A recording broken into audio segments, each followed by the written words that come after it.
Hello students. Previous audio visual PPT में मैं जो थी एक्ने वल्गेरिस के बारे में कुछ पॉइंट्स बताए थे। मैंने क्लिनिकल फीचर्स एक्सप्लेन कर चुकी हूँ, इसकी इटियोलॉजी कॉजेस एक्सप्लेन कर चुकी हूँ मैं। अब आज हम जो है एक्ने वल्गेरिस के डायग्नोसिस पर डिस्कशन करेंगे, डिफरेंशियल डायग्नोसिस पर डिस्कशन करेंगे और अदर टाइप्स ऑफ एक्ने पर हम डिस्कशन करेंगे। तो मैंने ज़्यादा फोकस किया है एक्ने वल्गेरिस पर, तो अदर टाइप्स के बारे में भी आपको नॉलेज होनी चाहिए, ठीक है।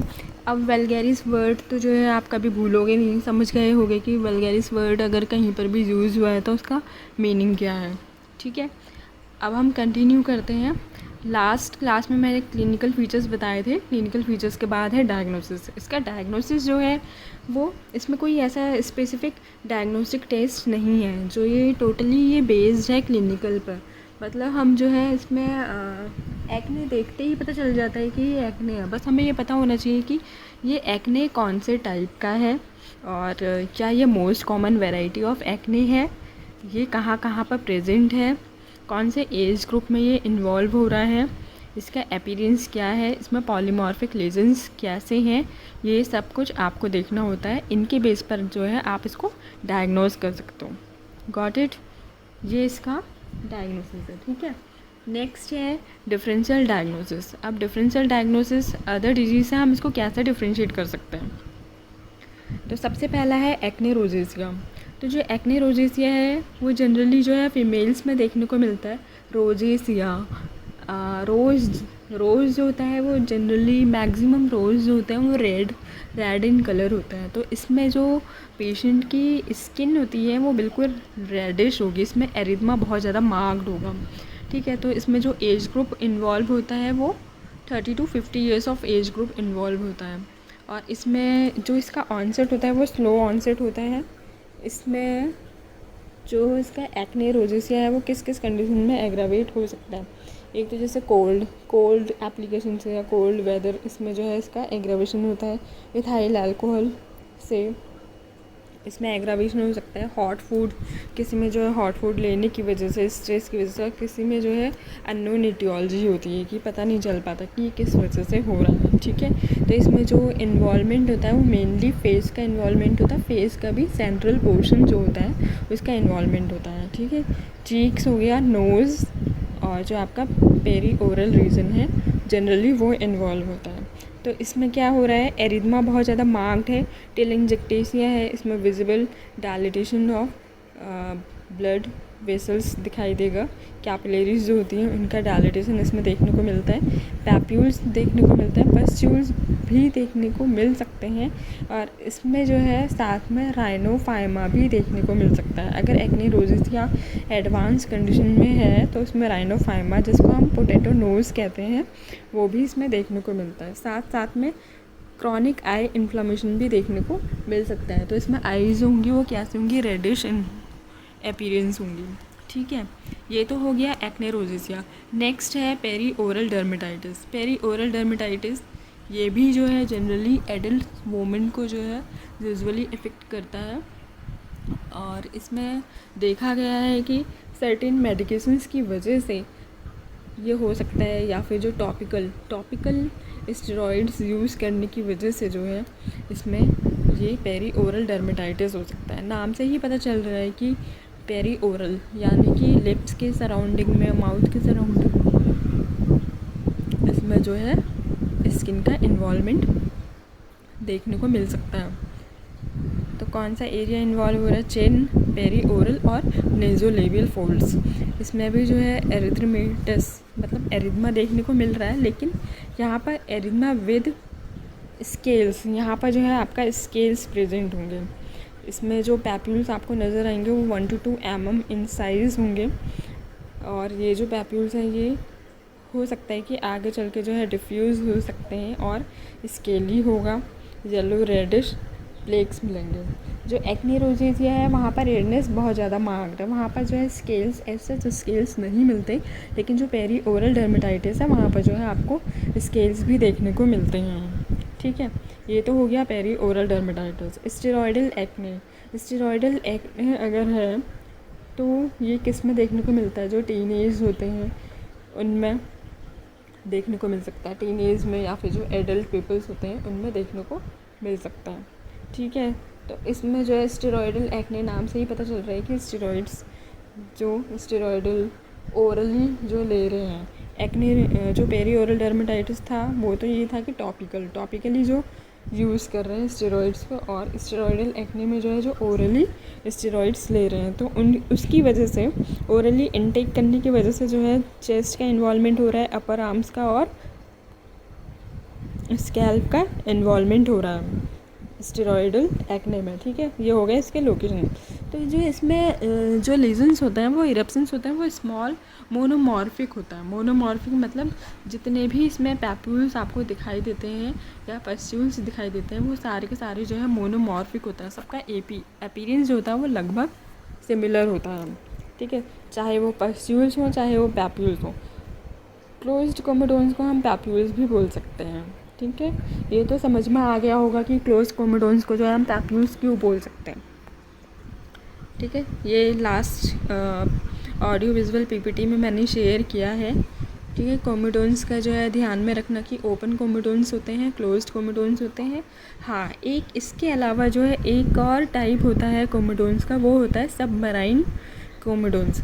सबमराइन जो है सभी को पता है कि क्या होता है, कि डीप सी में जो सबमराइन, सबने सुना है कि डीप सी में जो सबमराइन चलता है, वैसे ही उसी टर्म के बेस पर इसका नाम जो है सबमराइन कोमेडोन्स रखा है। यानी कि स्किन की डीप लेयर में जो है जहाँ पर कोमेडोन्स का फॉर्मेशन हो रहा है उसको बोलते हैं सबमराइन कोमेडोन्स। तो ये जो है यूजुअली विजिबल नहीं होता है, लेकिन जब आप स्किन को स्क्रैच करते हो तो उसमें जो है ये लीजन्स जो है अपीयर होते हैं, स्लाइटली अपीयर होते हैं, अदरवाइज़ ये जो है अपीयर नहीं होते हैं। ठीक है, समझ में आ गया सबमराइन कोमेडोन्स क्या होते हैं। तो कोमेडोन्स जो है वो बेसिकली आपके 3 टाइप्स के हैं। तो मोस्ट कॉमनली जो हम यूज़ करते हैं वो ओपन कोमेडोन्स और क्लोज्ड कोमेडोन्स टर्म यूज़ करते हैं। इसके अलावा जो है एक सबमराइन कोमेडोन्स है। तो क्लियर हुआ सबमराइन कोमेडोन्स क्या होता है। ठीक है, तो हाँ, हम बात कर रहे थे डिफरेंशियल डायग्नोसिस। तो डिफरेंशियल डायग्नोसिस में एक्ने रोजिस या पेरी ओरल डर्मेटाइटिस और स्टेरॉयडल एक्ने की हमने बात करी।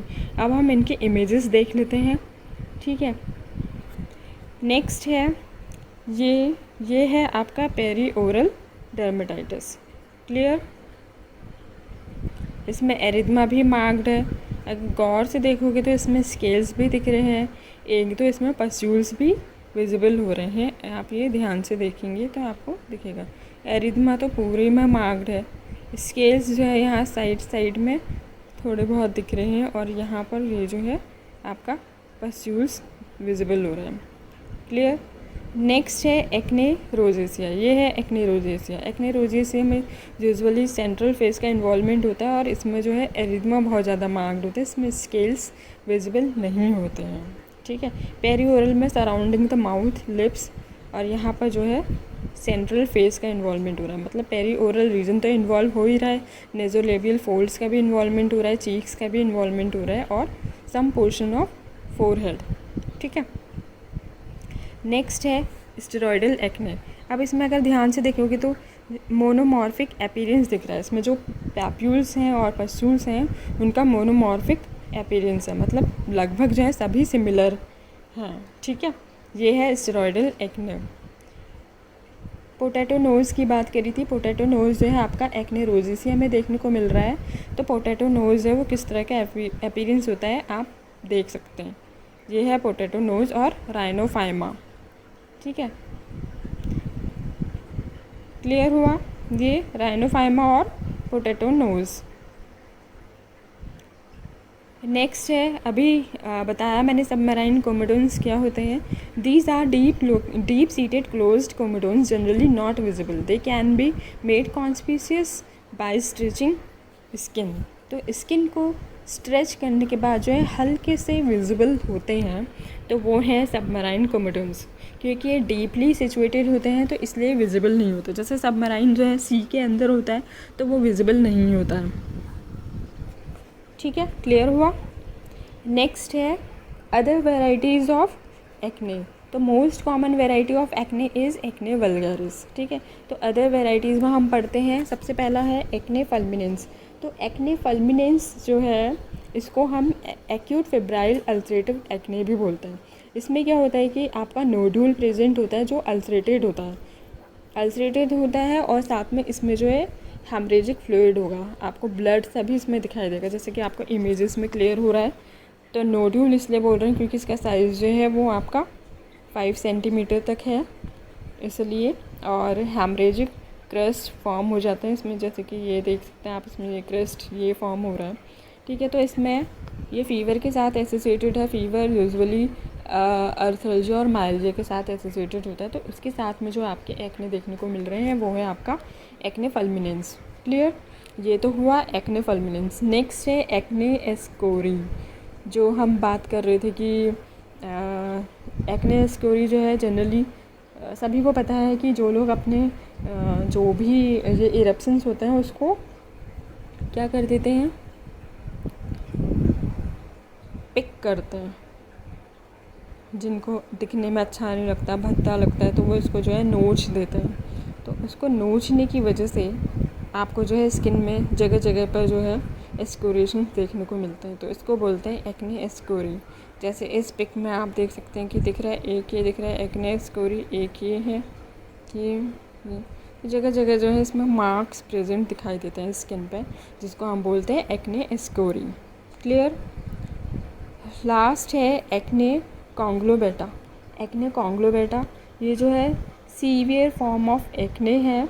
ये ज़्यादातर जो है फीमेल्स में देखने को मिलता है। इसमें क्या होता है कि जो कोमोडोन्स होते हैं, कोमोडोन्स में इसमें पॉलीपोरस होगा, जो पोर्स होंगे वो मल्टीपल होंगे, और इसमें एक कोमोडोन दूसरे कोमोडोन के साथ इंटर कम्युनिकेटेड भी हो सकता है।